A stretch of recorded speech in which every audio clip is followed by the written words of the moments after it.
ओम शांति। 29 जनवरी 2024 की साकार मुरली। ज्ञान के सागर, सुख करता दुख हरता बाप दादा हम बच्चों से कहते हैं, मीठे बच्चे, जैसे बाप तुम्हारा श्रृंगार करते हैं ऐसे तुम्हें भी दूसरों का करना है। सारा दिन सर्विस करो, जो आए उसे समझाओ, फिक्रात की कोई बात नहीं। ज्ञान और योग से बाबा हमें श्रृंगारित करते हैं ना, रूहानी श्रृंगार की बात कर रहे हैं बाबा। तो हमें भी ऐसे दूसरों को ज्ञान का बोध देकर ज्ञान रत्नों से श्रृंगारित करना है, योग का बल देना है। तो फिर फिक्रात की कोई बात नहीं। प्रश्न, ये नॉलेज कोटों में कोई ही समझते व धारण करते हैं, ऐसे क्यों? उत्तर, क्योंकि तुम सब नई बातें सुनाते हो। तुम कहते हो परमात्मा बिंदी मिसल है, तो सुनकर ही मूंझ जाते हैं। शास्त्रों में तो ये सब बातें सुनी ही नहीं है। इतना समय जो भक्ति की है वह खींचती है, इसलिए जल्दी समझते नहीं।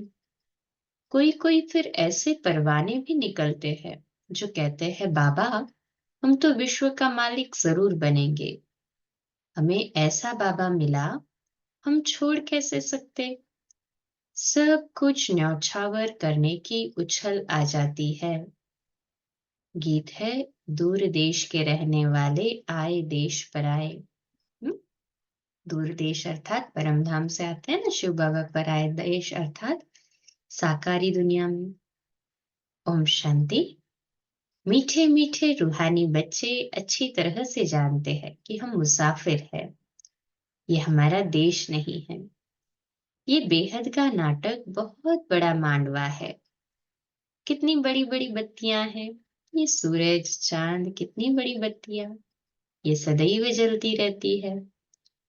आत्मा जानती है हम सब एक्टर्स है, और नंबरवार अपने पार्ट अनुसार पूरे टाइम पर आते हैं। यहाँ पार्ट बजाने, जो जब हमारा टाइम होगा एक्यूरेट उस टाइम पर आते हैं पार्ट बजाने। पहले पहले तुम वापस घर जाकर अर्थात परम धाम जाकर फिर यहाँ आते हो साकारी दुनिया में।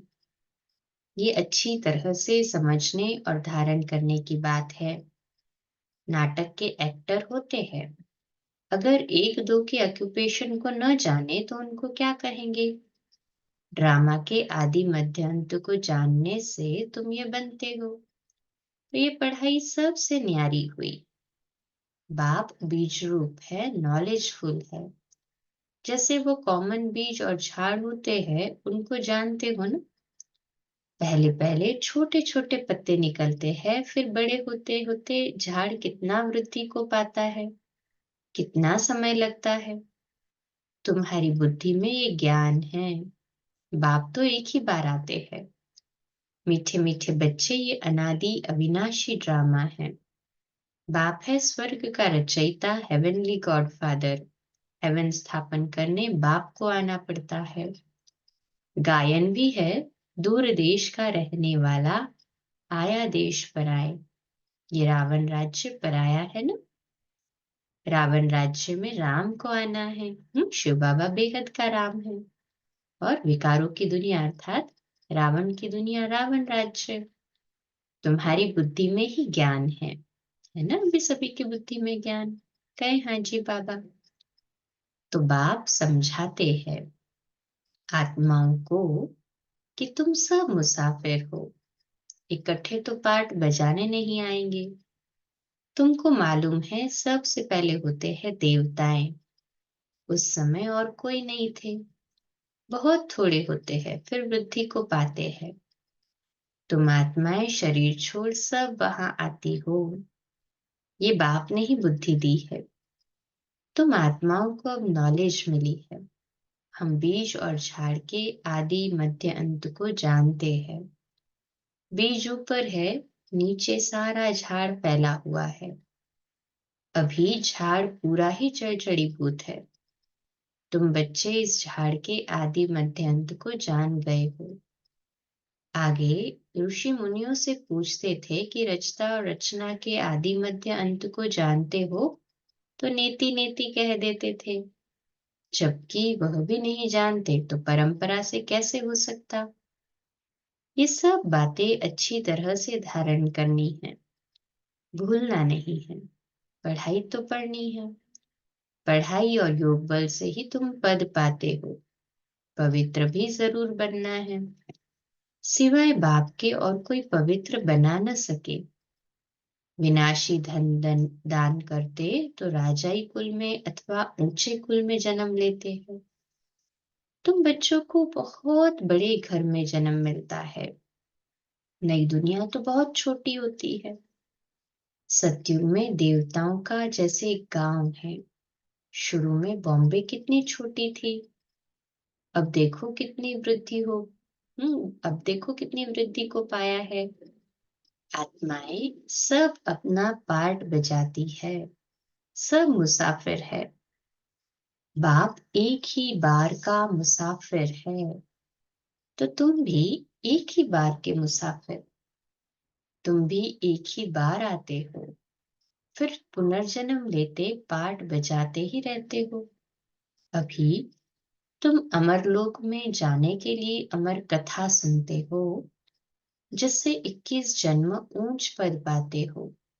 21 पीढ़ी कहते हैं, पीढ़ी अर्थात बुढ़ापे तक। फिर दूसरा शरीर आपे ही लेंगे।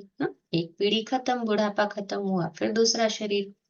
वहां तो अकाले मृत्यु नहीं होगा। वह है ही अमर लोक। काल का नाम नहीं। अचानक मृत्यु नहीं होती। तुम एक शरीर छोड़ दूसरा लेते हो। दुख की तो कोई बात ही नहीं। उल्टा सुख सुख मिलता है कि भैया पुराना शरीर छोड़ नया लेंगे, उसकी खुशी होती है, उसका उत्सव होता है, उसका सेलिब्रेशन होता है।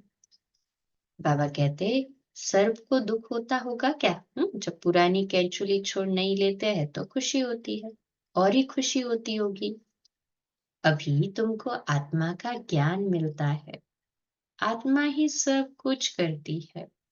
आत्मा में ही बुद्धि है। शरीर तो बिल्कुल अलग है। उनमें आत्मा न होती शरीर चल न सके। कैसे शरीर बनता है? आत्मा कैसे प्रवेश करती है? हर चीज वंडरफुल है। बाप कहते हैं, मीठे मीठे बच्चे, तुम्हारा स्वर्ग है वंडरफुल वर्ल्ड। रावण राज्य में 7 वंडर्स दिखाते हैं। राम राज्य में बाप का एक ही वंडर है, स्वर्ग, जो आधा कल्प कायम रहता है। मनुष्यों ने देखा भी नहीं है, तो भी सबके मुख से स्वर्ग नाम जरूर निकलता है। अभी तुम बुद्धि से जानते हो। कोई कोई ने साक्षात्कार भी किया है। बाबा ने भी विनाश और अपनी राजधानी देखी। अर्जुन को भी साक्षात्कार में दिखाया है। अब बरोबर ये है गीता एपिसोड। बाबा बतलाते हैं कि बच्चे, ये है पुरुषोत्तम संगम युग, जबकि मैं आकर तुम बच्चों को राजयोग सिखाता हूँ और इतना ऊंच बनाता हूँ। दुनिया में इन बातों को कोई नहीं जानते। तुम बहुत मौज से रहते हो। यहाँ मनुष्य मरते हैं तो दीपक जगाते हैं कि आत्मा को अंधियारा न हो। सतयुग में ऐसी बातें नहीं होती। सतयुग में सब आत्माओं का दीपक जगा रहता है, घर घर में सोच रहा होता है। यहाँ फिर मनुष्य घर घर में बत्तियां जलाते हैं। बाप कहते हैं, इन सब बातों को अच्छी तरह बुद्धि में धारण करना है। बाप और राजधानी को याद करते रहो। तुम जानते हो, इतना समय हमने राजाई की। जो बहुत समय के बिछड़े हुए हैं, उन्हों से ही बाप बात करते हैं, पढ़ाते हैं। बच्चे जानते हैं, इस समय की बातों के ही त्योहार मनाते हैं। शिव जयंती भारत में ही मनाते हैं। शिव है ऊंचे ते ऊंच भगवान। वह भारत में कैसे आते हैं? उसने खुद बताया है कि मुझे प्रकृति का आधार लेकर आना पड़ता है। तब तो बोलते हैं, नहीं तो बच्चों को ज्ञान श्रृंगार कैसे कराए? अब तुम्हारा श्रृंगार हो रहा है।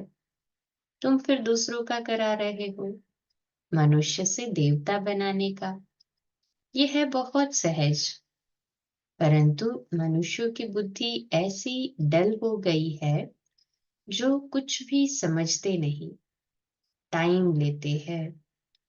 तुम प्रदर्शनी में सब बातें समझाते हो, जो आया जैसे समझाया, सब ड्रामा, फिक्रात की कोई बात नहीं। बच्चे कहते हैं, बाबा माथा बहुत मारते हैं, निकलता कोटों में कोई है। बाबा कहते, सो तो होगा। तुम कहते हो परमात्मा बिंदी है, और शास्त्रों में तो ऐसी बात ही नहीं है, इसलिए मूंझ पड़ते हैं। तुम भी पहले नहीं मानते थे ना। कोई कोई को 2 वर्ष भी समझने में लगे, चले जाते हैं फिर आते हैं।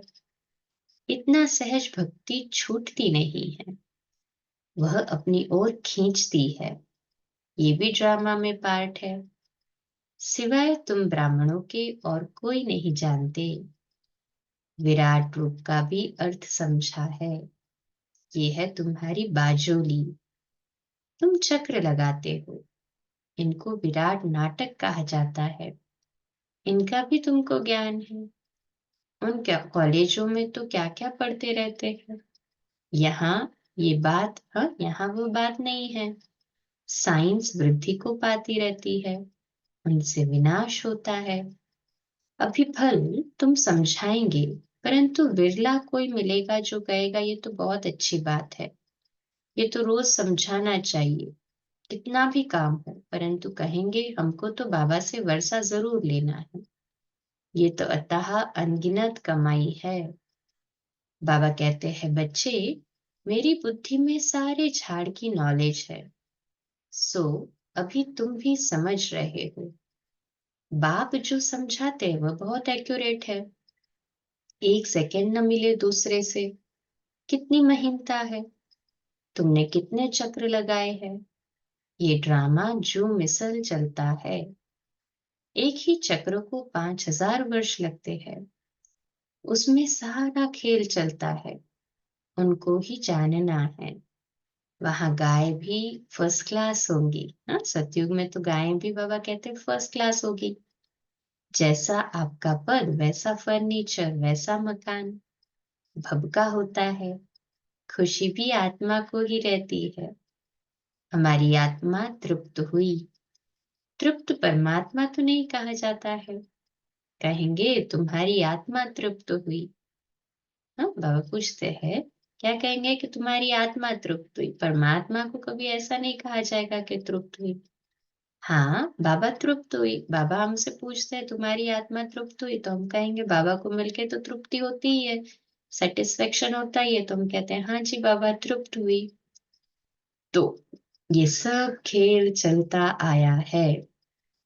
बाप जो समझाते हैं ये भी ड्रामा का खेल है। अब बाप तुमको रिजुनवेट करते हैं। तुम्हारी कायाकल्प वृक्ष समान बन जाती है। काया कैसे बन जाती? कल्प वृक्ष के समान। संकल्प से सिद्धि होती है। जैसा हम संकल्प करते हैं हमारी हेल्थ के लिए, वैसा वो बनते जाती है। अब बाप तुमको रिजनरेट करते हैं, तुम्हारी कायाकल्प वृक्ष समान बन जाती है। नाम ही है अमरलोक। सतयुग में अमरलोक। आत्मा भी अमर है, काल खा न सके। बाबा तुम्हारी आत्माओं से बात करते हैं। अकाल आत्मा जो इस तख्त पर बैठी है, उनसे बात करते हैं। आत्मा इन कानों से सुनती है। हम आत्माओं को ही बाप पढ़ाने आए हैं। बाप की दृष्टि हमेशा आत्माओं पर रहती है। तुमको भी बाप समझाते हैं, हमेशा भाई भाई की दृष्टि रखो। भाई से हम बात करते हैं, फिर क्रिमिनल दृष्टि न जाए। ये प्रैक्टिस बहुत अच्छी चाहिए। हम आत्मा हैं, हमने इतने जन्म ले पार्ट बजाया है। हम पुण्य आत्मा थे, हम ही पवित्र आत्मा बने हैं। सोने में ही खाद पड़ती है। जो आत्माएं पिछाड़ी को आएंगी उनको क्या कहेंगे? कुछ परसेंट सोने का होगा। फल पवित्र होकर जाते हैं, परंतु पावर तो कम है न? एक दो जन्म करके लिया, इससे क्या होगा? बाबा जो मुरली चलाते वह है खजाना। जब तक बाप दे तब तक तुम बाप को याद करते रहो। याद से ही तुम एवर हेल्दी बनते हो। हाँ, याद से ही सत्युगी शरीर एकदम कंचन शरीर, कंचन काया होगी। बाबा कहते चुप होकर बैठने से भी बहुत फायदा है। मन बना भव, चुप होकर अपना मन बाबा में लगाएं। इसका अर्थ भी कोई नहीं जानते। बाप ही हर बात का अर्थ समझाते हैं। यहाँ तो है अनर्थ। सबसे बड़ा अनर्थ है एक दो पर काम कटारी चलाना, जिससे आदि मध्य अंत दुख पाते हैं। सबसे छीछी हिंसा ये है, इसलिए इनको नर्क कहा जाता है। स्वर्ग और नर्क का भी कोई अर्थ नहीं समझते। वह है नंबर 1, नर्क है नंबर लास्ट। तुम जानते हो, हम इस विश्व नाटक के एक्टर्स हैं। तुम नेति नेति नहीं कहेंगे। तुम श्रीमत से कितने अच्छे चित्र बनाते हो, जो मनुष्य देखते ही खुश हो जाए और सहज ही समझ जाए। ये चित्र बनाना भी ड्रामा में नोंद है। पिछाड़ी को तुम याद में नहीं रहेंगे, सृष्टि चक्र भी बुद्धि में आ जाएगा।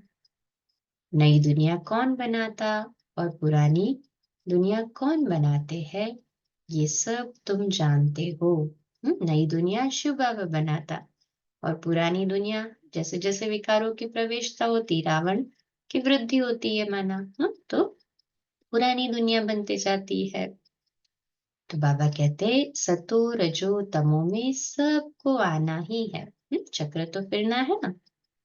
अभी है कलयुग तमो प्रधान। ये किसको पता नहीं कि बाप आकर हमको स्वर्ग का मालिक बनाएंगे, किसके ख्याल में भी नहीं आता। तुमको तो अभी सारी सृष्टि के आदि मध्य अंत की नॉलेज है। रचयिता बाप इसमें बैठ समझाते हैं कि मैं तुम आत्माओं का बाप हूँ, बेहद का टीचर हूँ।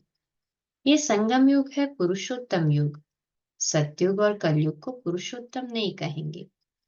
संगम पर ही तुम पुरुषोत्तम बनते हो, जब बाप आकर राजयोग सिखलाते हैं। दिन प्रतिदिन तुम बच्चों को समझाने में बहुत सहज होगा। झाड़ वृद्धि को पाता रहेगा। क्षमा पर बहुत परवाने आते हैं फिदा होने। ऐसे बाप को कौन छोड़ेगा? कहेगा बाबा बस हम तो आपके पास ही बैठे रहे, ये सब कुछ आपका है। ऐसे ऊंच बाप को हम छोड़े क्यों? जोश बहुतों में आता है। बाबा से विश्व की बादशाही मिलती है तो हम छोड़कर क्यों जाए? यहाँ तो हम स्वर्ग में बैठे, यहाँ कोई काल भी नहीं आ सकता। परंतु बाप की श्रीमत लेनी पड़े। बाप कहेंगे ऐसे नहीं करना। उछल तो आएगी, परंतु ड्रामा में ऐसा नहीं है जो सब यहाँ बैठ जाए। जोश आता है क्योंकि जानते हैं ये सब कुछ खत्म होने वाला है। जिनका पार्ट है वह सुनते रहते हैं। बाप कहते हैं तुम LLB ICS पढ़ते हो, इनसे क्या मिलेगा? कल शरीर छूट जाए तो क्या मिलेगा? कुछ भी नहीं। वह है विनाशी विद्या, यह है अविनाशी विद्या जो अविनाशी बाप देते हैं। टाइम बहुत थोड़ा है। तमो प्रधान से सतो प्रधान इस जन्म में ही बनना है। वह तो याद से ही बनेंगे। और सब देह के धर्म छोड़ माम एकम याद करो। शरीर पर भरोसा नहीं है, पढ़ते पढ़ते मर जाते हैं। तो बाप का काम है समझाना। उस पढ़ाई से क्या कमाई है और इस पढ़ाई में क्या कमाई है, ये तो तुम जानते हो। शिव बाबा का भंडारा सदैव भरपूर है। इतने सब बच्चे पलते रहते हैं, फिक्र की कोई बात नहीं, भूख मर नहीं सकते। लौकिक बाप भी देखते हैं, बच्चों को खाना नहीं मिलता है तो खुद भी नहीं खाते। बच्चों को दुख, हाँ, बच्चों का दुख बाप सहन नहीं कर सकते। हाँ, बच्चों को नहीं मिलता तो खुद भी नहीं खाएंगे, पर बच्चों को खिलाएंगे, इतना प्यार होता है। पहले बच्चे, पीछे बाप। माँ सबसे पीछे खाती है, रूखा सूखा बचता है वो खा लेती है। हमारी भंडारी भी ऐसी है। भंडारी दादी थी ना, सबको खिलाती थी पहले, फिर लास्ट में खाती थी। कोई कितने भी बच जाए बहुत प्यार से खिलाती थी। अच्छा, मीठे मीठे सिकिलते बच्चों प्रति माता पिता बाप दादा का याद प्यार और गुड मॉर्निंग। रूहानी बाप की रूहानी बच्चों को नमस्ते।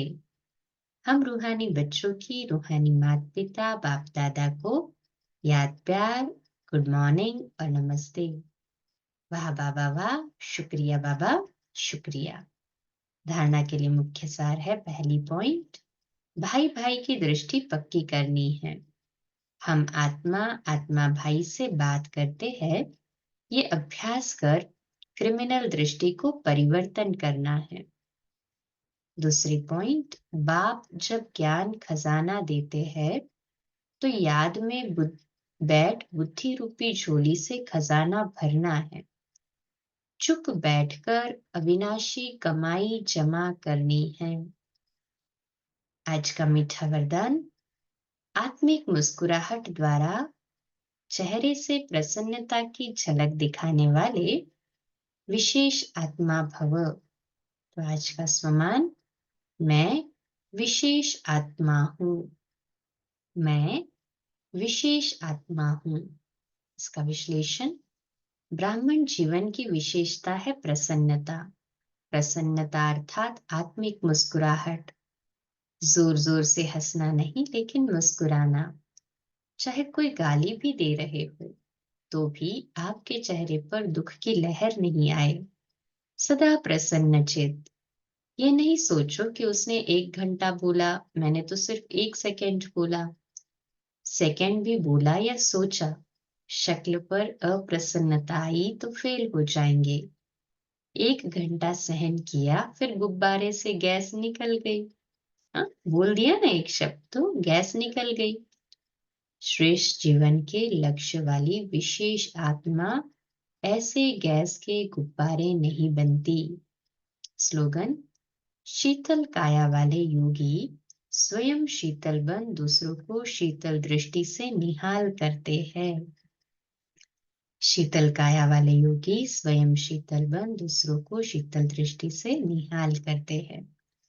व्यक्त साइलेंस द्वारा डबल लाइट फरिश्ता स्थिति की अनुभूति का आज का पॉइंट है।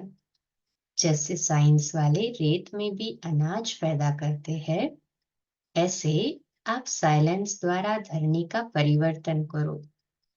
इसके लिए शुभ भावना संपन्न बनो। ब्रह्मा बाप को फॉलो करो। साइलेंस की शक्ति से किसी भी आत्मा की वृत्ति दृष्टि का परिवर्तन कर दो।